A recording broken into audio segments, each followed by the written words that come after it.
Hey, this is Paul, and I'm sitting in the car talking about A Course in Miracles. I thought I would come out and make a little video because it's going to be hot later in the week and I might not be able to. So, taking this opportunity to talk about the Course, and I thought I'd talk about, there's a number of little prayers in the Course, little snippets that you can use, and one of the popular ones is, I must have made a wrong decision because I'm not at peace. I made the decision myself, but I can choose otherwise. I want to choose otherwise because I want to be at peace. I don't have to worry about the consequences of my wrong decision because Holy Spirit will undo it for me if I'll let Him. And I choose to let Him I will to let Him by allowing Him to choose for God for me. Now, there's some things in the Course that Jesus says, you could just read them and kind of float right past them and not really realize the intensity and the black and white focus of it. So, like if He says, love has no opposite, sounds like that's not a really big thing, but if you really think about it, if love has no opposite, there is only love. So that means as you apply that to what you experience in the world, that means that anything that's an opposite to love doesn't exist. So those trees and this car and this body and anything that isn't love or created by love doesn't exist. There is no opposite. So then you realize it's not just sort of saying something that sounds nice.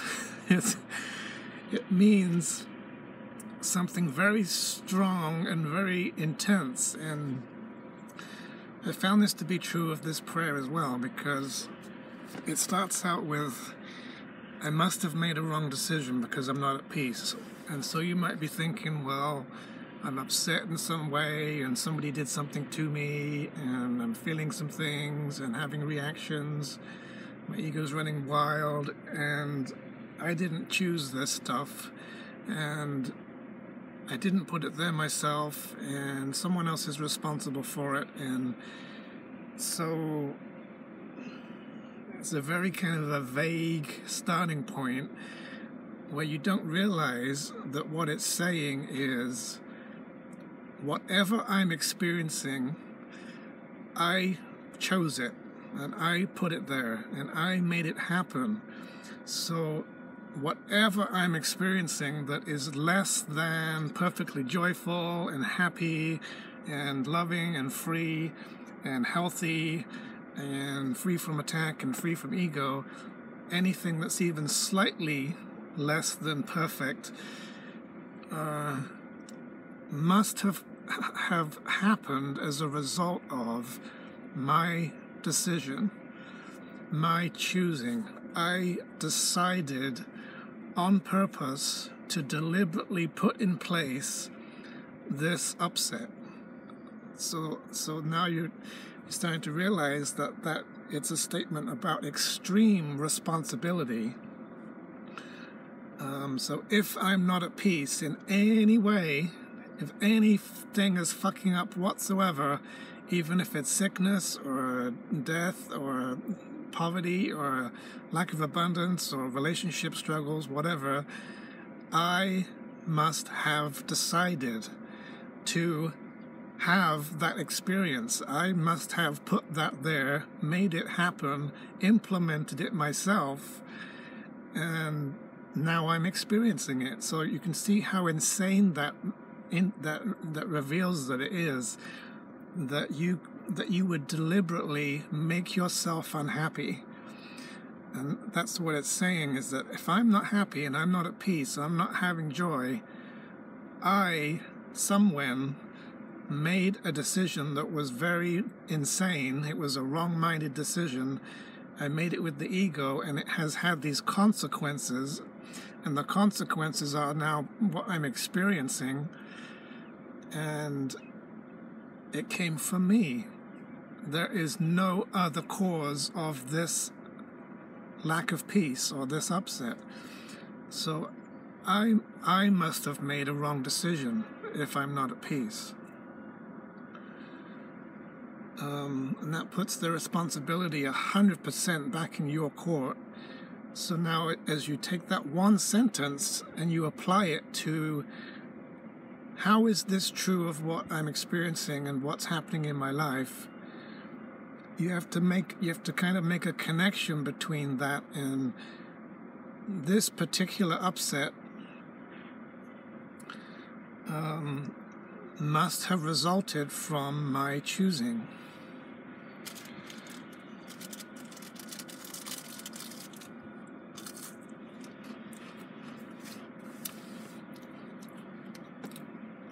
And that seems pretty bizarre, because you could be having this huge emotional reaction that someone attacked you, and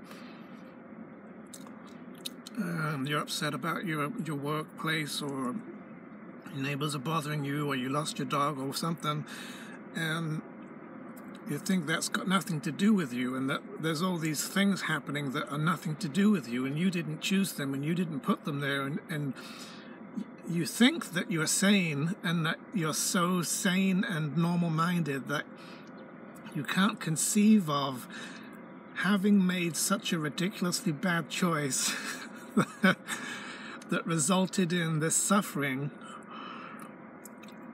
and displaced it away from yourself, and all the causality and the choosing of it became unconscious, and you projected it so much that you don't even suspect that it is happening because of your wrong decision. And so then you say, well, this is only happening because I chose it to happen. And that's, at first, that sounds insane. It sounds ridiculous that you could claim that much power and that much responsibility.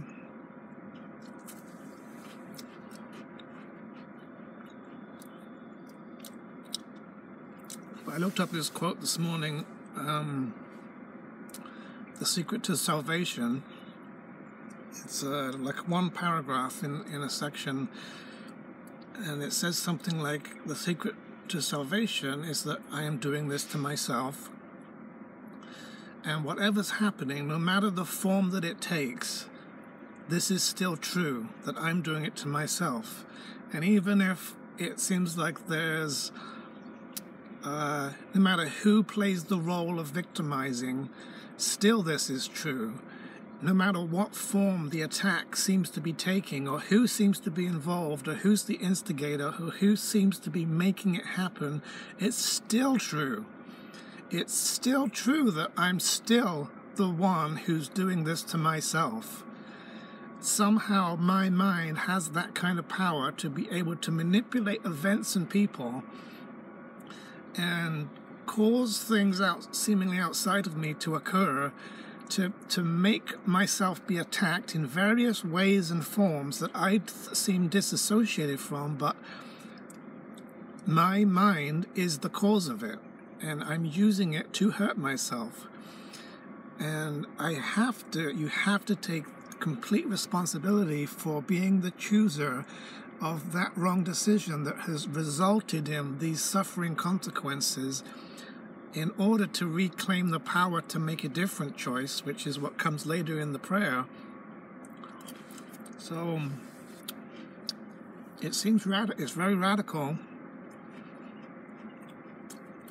If I'm not with God, and I'm not happy, and I'm not filled with love and light and perfect health, I must have attacked myself. I must have made a wrong decision. I must have chosen, in some kind of awareness, I deliberately want to implement suffering. If you remember, sickness is a defense against the truth, is a good example of how you deliberately choose to make yourself sick as a way to defend against truth, believing that what you're doing is protecting yourself. You're trying to protect yourself from your perception that the truth is going to hurt you, and that you're better off putting up a defense and a shield to hide yourself.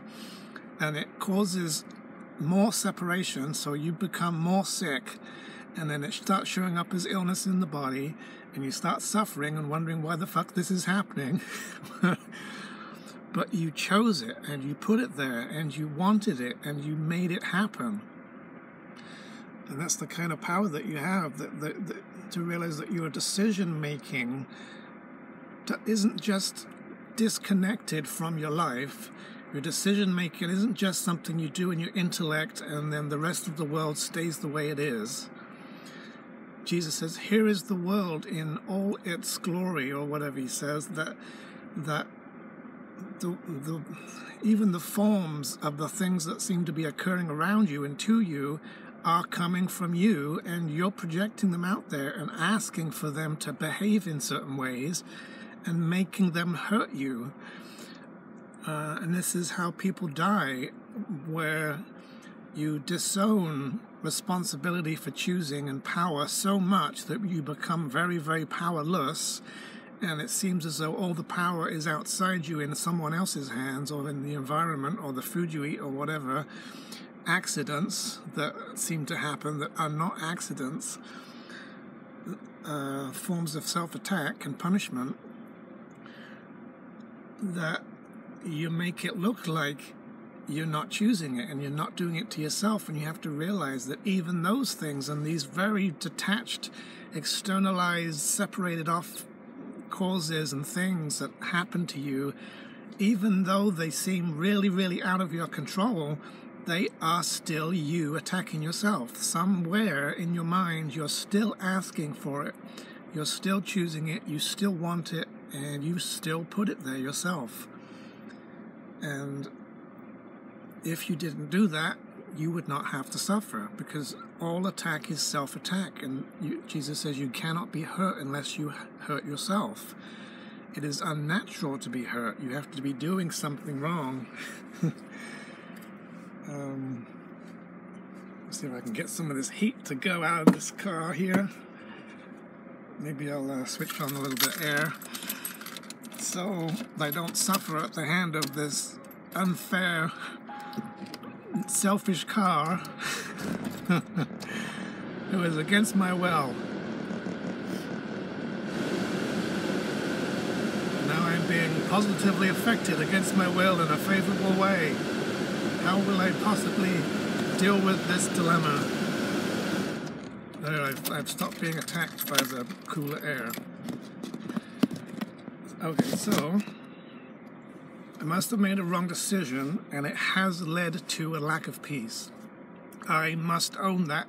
And then you look at, what is this thing that I'm suffering with, and make the connection between, I must have put this in place myself, I chose this, and some decision that I made that was wrong-minded produced and had the consequence of and led to this form of suffering.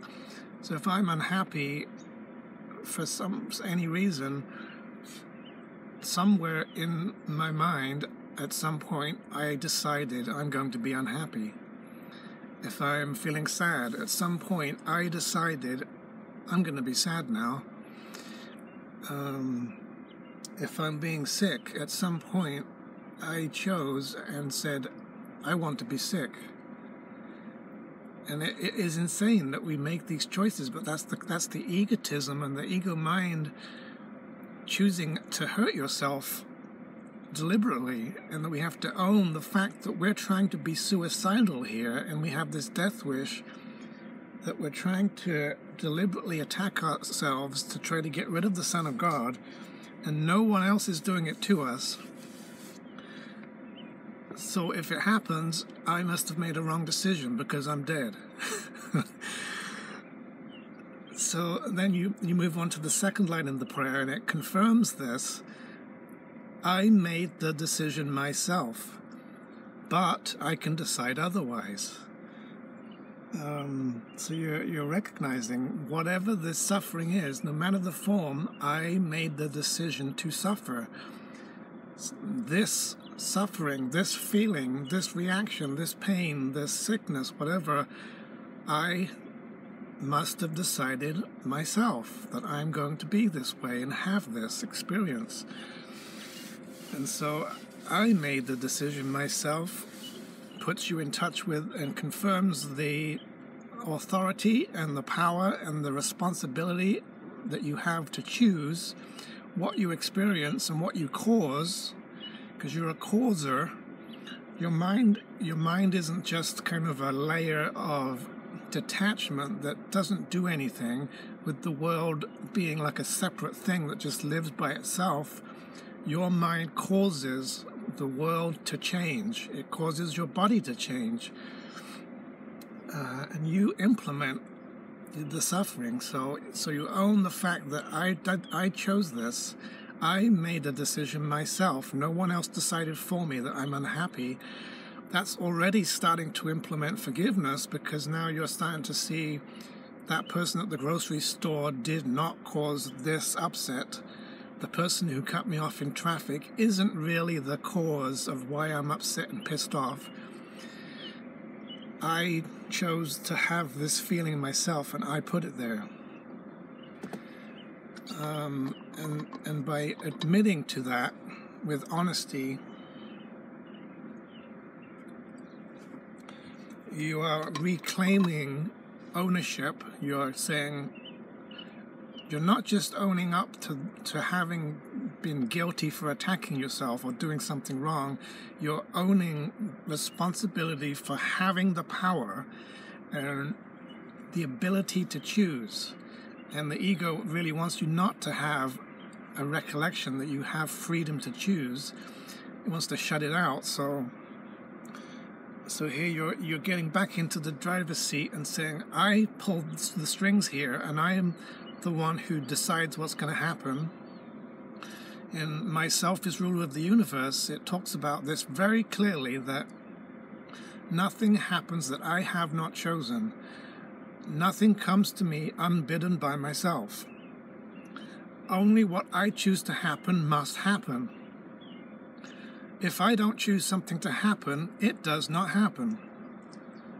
And he's saying that you can be this way in the world and have that kind of black and white power, where you're living a kind of a life where you don't just put up with what comes along, you don't tolerate suffering, you don't blame anything on anyone else, you don't just sort of window shop your life and say, I'm going to let that thing affect me, and I'm affected by this person and stuff, and here's the options available that other people have decided is going to be available, and I'm only going to be able to partake of these options. It's more like, I'm going to put that there, I'm going to create this, I'm going to make that happen. Authorship coming from you, causality coming from you. This is a course in cause, not effect.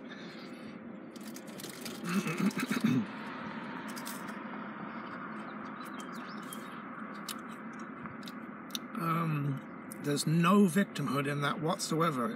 It's a very empowered state of whatever I say goes, not in an arrogant way, but in an actual causal way, that if I'm very, very clear, I refuse to be sick, I simply am not choosing to make sickness, and therefore I will not be sick, and there's no other causes of sickness other than my choice in my mind.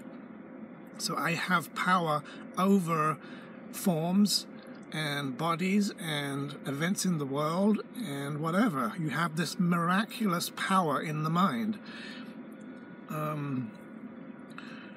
So as you reclaim ownership of that authority and that empowerment, and you're getting away from, I'm just gonna go along with what's happening, and you get more into, I decide what the experience is going to be, and I'm going to put it there, and I will only experience what I have chosen. Then now you get back into the position of awareness of the power of your mind to be able to choose, and that means you're recognizing, I could choose, so now I can choose something else. I can still use my ability to choose and to make things happen.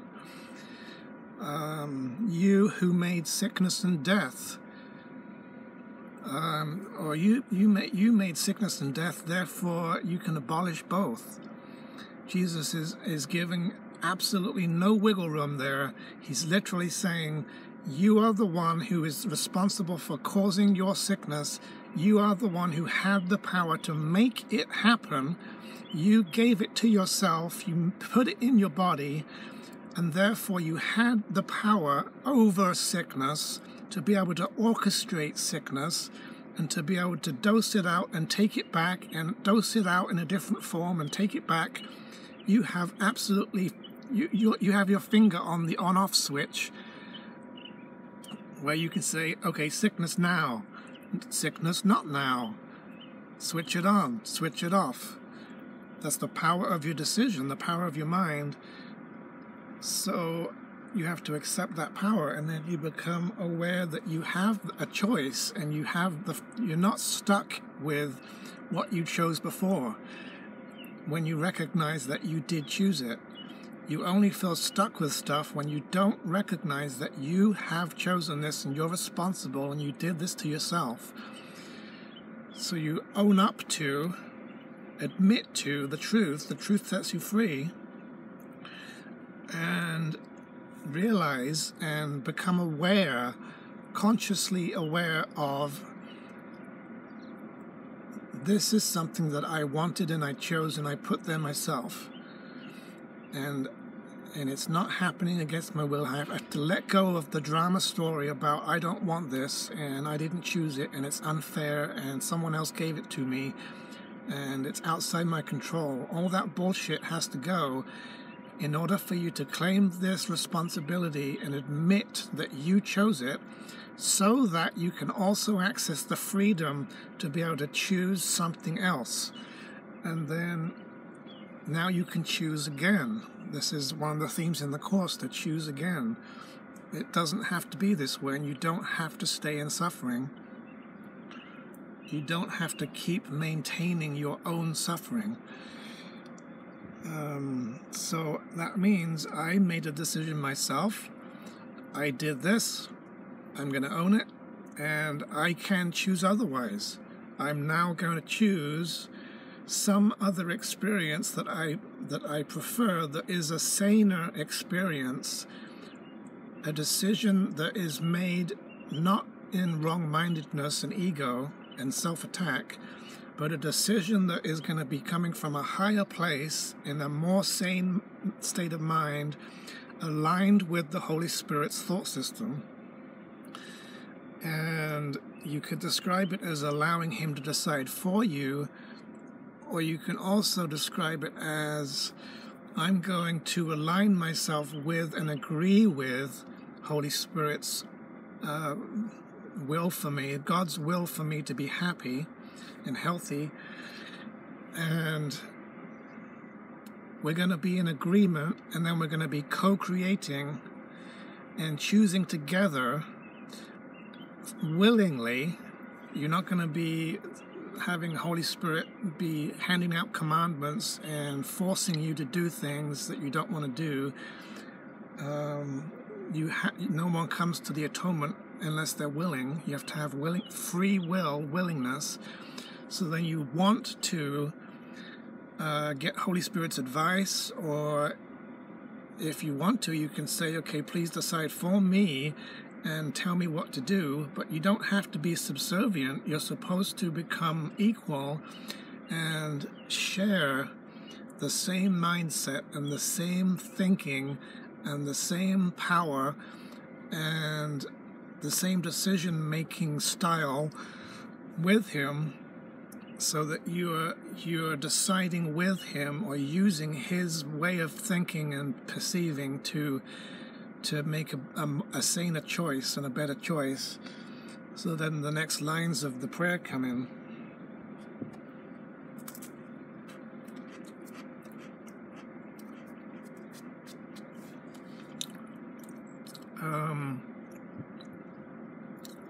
Must have made a wrong decision because I'm not at peace. Made a decision myself, but I can decide otherwise and produce different effects. I will, an earlier version says, I will to decide, which means I actually do it. I will it. I do it willingly, and I want to. Not just like a wanting that you stay in the wanting, but that you actually will a new decision. I will to decide otherwise because I want to be at peace. So now you're saying, I don't want this suffering. I want the consequences of love. I want to have the effects of happiness. I want to have the outcome of a sane decision. I want to be free of the fear that has been induced by choosing on my own in isolation. And so I'm going to now desire and will that I'm going to choose something else. And I'm going to commit to making another choice. And then it goes on to say, I don't have to worry about the consequences of my wrong decision, because the Holy Spirit will undo them for me.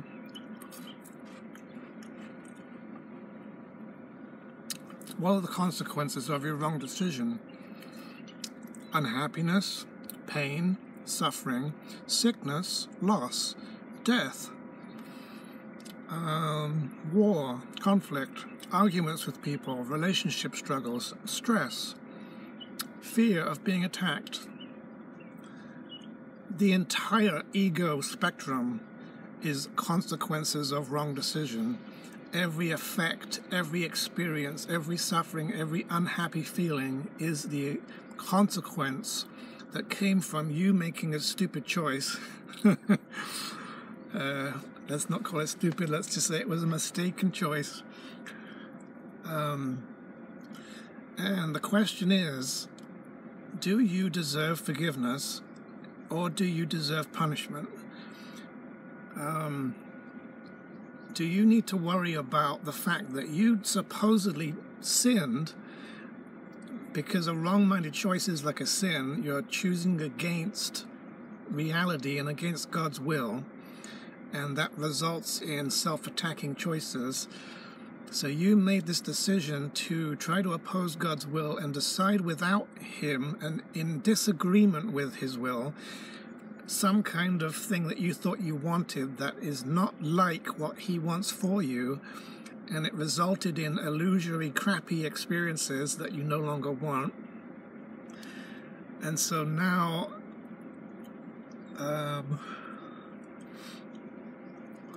it's a question of, are you going to be punished for that? And do you have to suffer? And do you have to keep the consequences that you put there? Do I have to stay sick? Does my body have to maintain sickness? Do I have to continue suffering? Do I need to stay in poverty? Am I supposed to put up with the shit that I caused and the mess that I've made and try to do a mind fuck where you intellectualize and justify trying to escape from these forms of suffering by pretending that they're not happening and that you're not causing them and you're not responsible for them and that you have no power to change them? You just have to somehow accept that life is shit, and therefore you're going to have to just find a way to twist your mind into a mangly form so that you can perceive it just so that it looks acceptable, which is denial.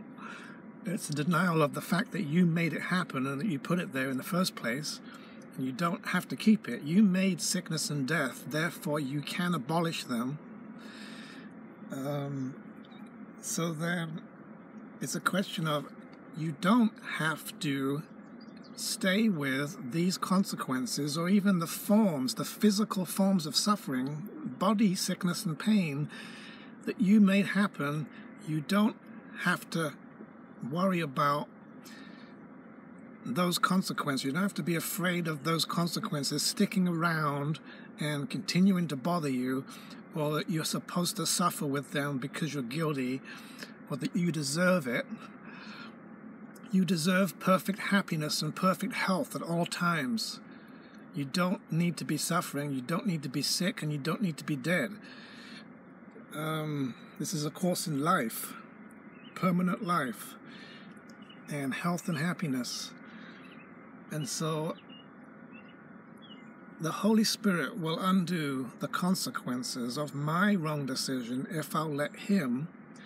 So now we're talking about getting help outside of yourself, that you're in this state of suffering that you induced, you're responsible for it, and you put it there in a mistaken decision where you thought this was a good idea and it turned out to be a really bad idea. And instead of keeping the mess that you made, the Holy Spirit can and wants to undo every single consequence that you made happen for you if you will let Him. And it says, I choose to let Him. So now you're showing a willingness. I choose to let Him by letting Him choose for God for me. And I never quite understood ever what that meant. What is it saying? How do you let this spirit being that you can't see make a choice for God in a way that you don't understand on your behalf in order to get rid of these consequences and return to peace? And it's not just a matter of, okay, Holy Spirit's going to fix my mind and then I'm going to be peaceful and I'm going to keep the consequences. That is not A Course in Miracles. Holy Spirit will undo the consequences of my wrong decision if I'll let Him. All of the consequences are the consequences of sin, which includes death. He can raise the dead and reverse death. This is what resurrection is about. And the course ends, the curriculum ends in resurrection, which means the undoing of all consequences. So this prayer is asking you to get to the atonement and accept some freaking resurrection,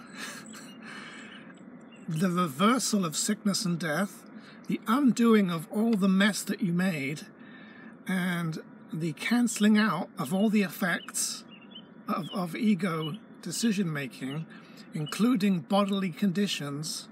Your mind is responsible for every condition of the body. It doesn't have to keep it and just tolerate it. Your mind has power over the body. The body cannot heal the mind, but the mind can heal the body, and every miracle demonstrates that. And so if you've created consequences that are bullshit suffering, you need a miracle. You need some resurrection, some raising of dead to bring you back to life, back to sanity. Being sane and in your right mind isn't just a neutral state where you're just sitting there being powerless. It is a state of miraculousness and miracle working and supernatural power to express love in a way that corrects and undoes and changes things. And of course, as the miracle does nothing, all it does is undo. And it goes on to say it merely takes away. So miracles are supposed to be able to take away the consequences and the effects that you've put in place. Every form of suffering and sickness and death is reversible by miracles. And you can allow the Holy Spirit to make a better decision for you, or rather you can align with Him and will what He wills for you and choose a better option. And you think that doing that is the completion of the process, and it's not. It's not completed until there's been a healing. It is not completed until the Holy Spirit has undone the consequences.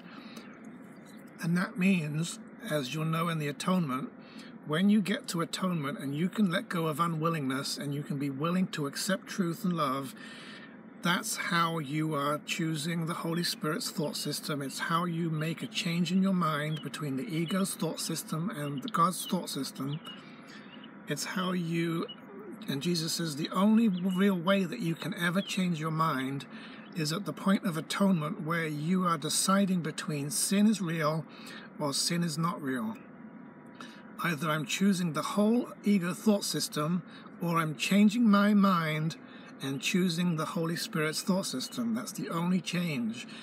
That's the only point at which you really do change. All the rest of it leading up to atonement is preparation, purification work. And so getting into forgiveness and reaching forgiveness and being willing to accept atonement means I am now willing to accept that God still loves me because I did not really sin and I'm still innocent. And that means I am now willing to accept and therefore experience and receive love that I wasn't allowing myself to receive before because I didn't want it, because I thought I wanted something else. So now you're choosing. Heaven is a choice I must make. I'm now going to choose God's truth and accept the truth that I'm still innocent and I'm still worthy and I'm still loved and I don't need to be suffering, and it's not God's will that I suffer in any way. And that means you're opening up the floodgates to receiving and allowing love into you, to let yourself be loved. That love is miraculous, it is healing, it is powerful, and it's going to come into you literally, infuse your mind and your body with healing power, and correct and undo and reverse every single form and consequence of your wrong decisions. Which means the healing of physical sickness, the lifting away of burdens, undoing suffering, restoring the body to health, as well as your mind, because the condition of your mind determines the condition of your body.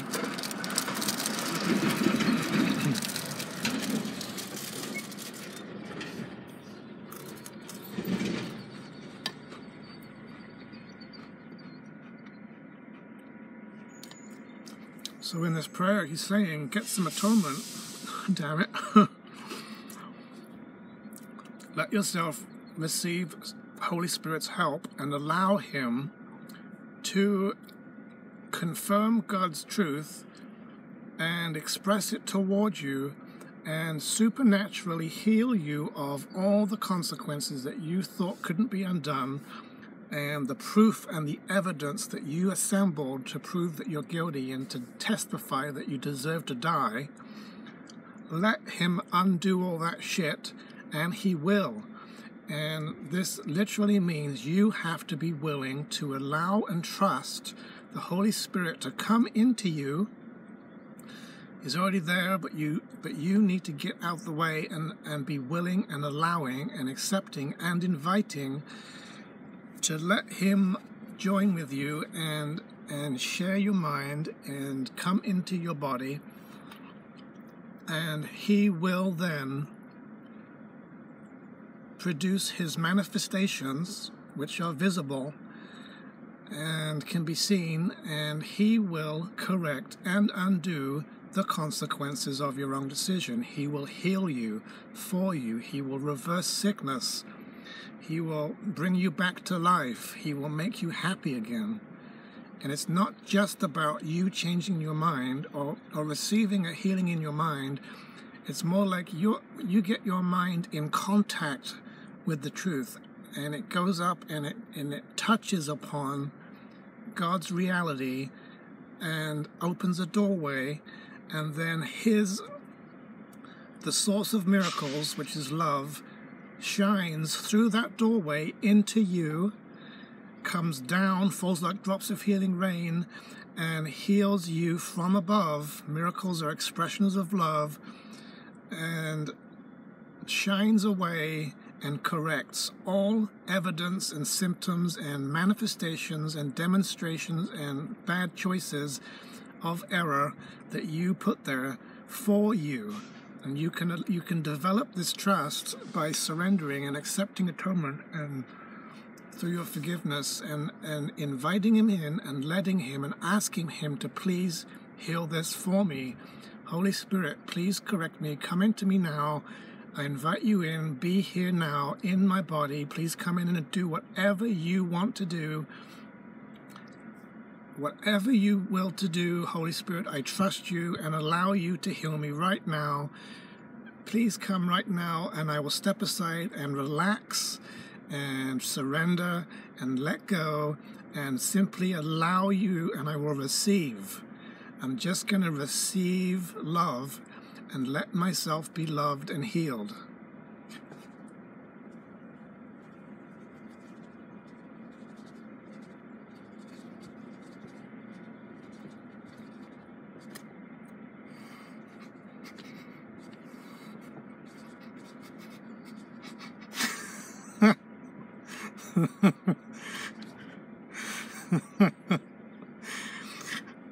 And when he's doing this, it can be quite strange. But he can heal your feelings, he can heal your emotions, he can heal your mind, he can heal your perceptions, he can heal your physical body and your physical sickness and take away symptoms as if they never happened. You don't have to stay in suffering. You don't have to put up with being unhappy. And if you'll let him,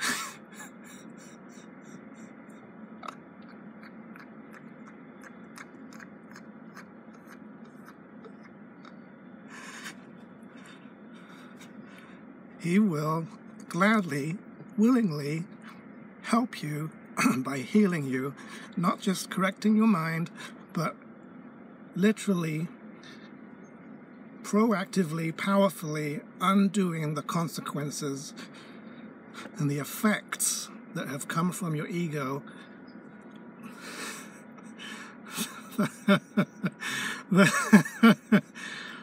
which you had mistakenly put there. This happens to me every day. I accept and allow this healing every day, and it helps me tremendously. It lifts me up and heals me and removes pain and suffering and heals me physically and emotionally and mentally, and often makes it so that I don't have to cry anymore, and I don't have to stay in unhappiness, and I don't have to put up with suffering. It is not God's will that you suffer, and the Holy Spirit, if you will trust him and allow him and surrender and relax your body so that you're not tensing and fighting and resisting, and just receive and let him do whatever he wants to do, which at first can seem scary, but you've got to develop trust.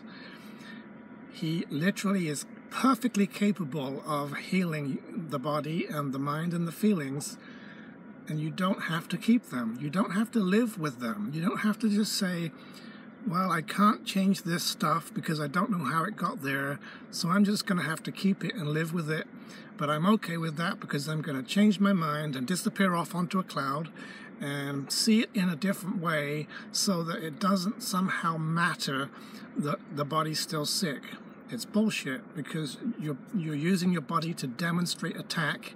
If the body stays sick, sick bodies are accusers, and it's accusing your brother of being sick, and you're showing him a picture and a demonstration of suffering in an image and holding it up to him and saying, look at me, you did this to me, and I'm fine with it now because I'm freaking awakened, and yet I'm still going to hold this picture of suffering and hatred in front of your face and accuse you of it and remind you that this is truth, instead of setting you free by demonstrating a body that's healed and a mind that's healed and feelings that are happy, to show you an example, living proof that suffering does not have to happen, and you have not done anything to me. Brother, at your hand I live, and my picture of being healed demonstrates that you cannot have sinned against me because I don't have any effects in me that you can possibly have put there. And so you must be innocent, and I'm going to teach you that you're innocent by showing you my healed state. And that's what you need to use the body for as a communication device. It's a teaching device to show your brothers that they're exonerated from sin, because you don't have any effects in you that they possibly can take ownership of.